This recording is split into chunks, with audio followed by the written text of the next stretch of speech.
Episode 270. Please don't kick me out. After that, Serena felt that her hand was being held, and then the grip was tightened.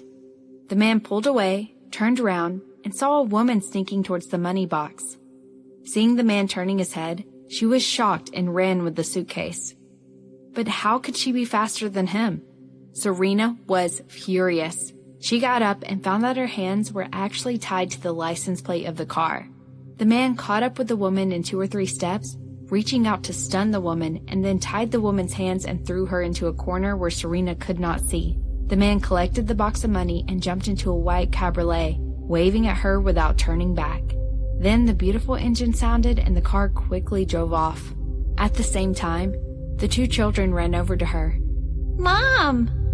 Jeremy's pale face began to look normal again. He looked full of guilt and self-blame. "Mom, I'm sorry." Julianne blinked her eyes and saw Serena's hands tied. She exclaimed, "Mom is also tied. That uncle is really a bad guy." "Serena, where are you?" Drake's voice echoed in the parking lot. Serena felt she was very unlucky and said, "Here." He ran over, panting. Serena saw him and asked, "Where is Keith?"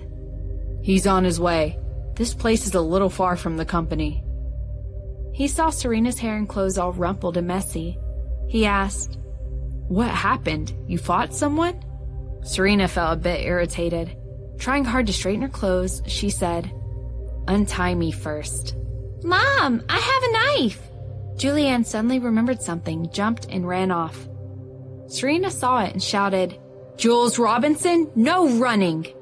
Julianne had long been accustomed to the warnings of her mother. She did not want to stop at all. Drake, along with the help from Jeremy, had to carry her back. "Watch your sister." Then he took out a metal lighter from his pocket and pushed it at the bottom of the lighter. A sharp knife was exposed and cut the ropes off. After Serena was untied, she walked to the corner where the man had just left the woman. At a glance, she saw 3 people lying horizontally and vertically, all unconscious. She walked towards them with her 2 children beside her, feeling dumbstruck. Who did this?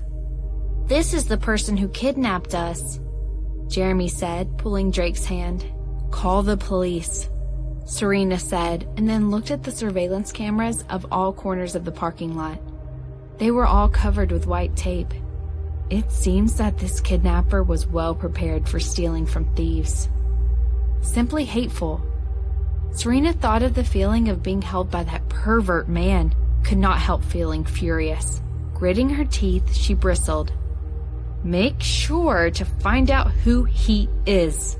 In the past 3 years, Drake had rarely seen Serena lose her temper, not even on the kids. He stepped back a little and saw Serena walking away in high heels. Something seemed to be wrong here. Holding the hands of the 2 children, he walked to the back and called the police. Julianne insisted on finding the little rabbit, so he had to bring the bunny back and put it in her arms. Going back to the old house, they saw little Seth was waiting for them at the door. When he saw Serena's car coming over, he immediately ran into the driveway. The 5-year-old child did not have long legs, but his physical fitness and development were good, so he was running quite fast. Seeing that his friends were okay and were holding hands while getting out of the car, he was happy and became red-eyed. "You finally came back!" Julianne saw Seth like this and said, "Boys can't cry. Mom said only girls can cry. Unless you want to be my sister, you can't cry." Seth quickly hid his emotions and looked at her arms. Julianne smugly handed the bunny out and said, "Look, Bunny, isn't it cute?" "Not as cute as you. The little Jules is the cutest," Seth said honestly. She smiled happily and walked up to hold his hand. She said, "Seth is the best. Let's go find Great-Grandpa to play." Drake heard Seth's words and gave him a thumbs up inwardly. Good guy. Such a good talker at this young age. What would happen when he grew up? Seth looked at the hand held by Julianne and was deeply touched. However, he quickly patted her hand and said, "You go ahead. I have something to talk to Serena, ma'am." Hearing that, Jules was somewhat upset. She said with a tender voice, "How many times have we told you? Don't call my mother Madam. Call her Aunt. Drake took Julian's hand and whispered, "Let's take your sister and find Great-Grandpa." "Yeah," Jeremy nodded, gazing at Seth. "Seth, let's practice Taekwondo tonight." "Okay." The twins were taken away. Serena's eyes fell on Seth, and then she walked in the front. Vanessa had been watching from afar, seeing them coming over, and she followed them inside. Nola was panicking. On seeing the grandchildren returning, she was relieved.